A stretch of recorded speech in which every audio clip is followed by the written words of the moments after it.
Mo from Tajmotormedics. I've got a Renault Arkana here on a 2022 plate. I'm just going to show you how to reset the pressure warning light, basically that right there. I'm going to show you how it's done, but before that you can check the tyre pressures.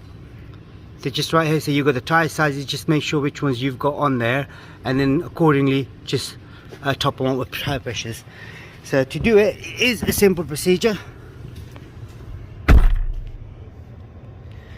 All you got to do first is start the car up. So the car engine is running at the moment. So what I now do is press the home button, this one here, sorry, not the home, then again. As soon as I get to that position right there, I scroll down. Now it says tyre pressure initialize long press, so I'll press and hold. Sorry, go back here, press and hold.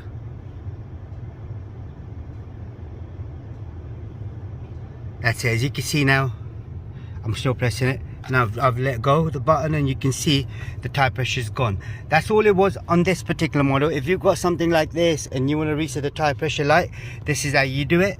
And don't forget to subscribe to our YouTube channel, like the video. Thank you and goodbye.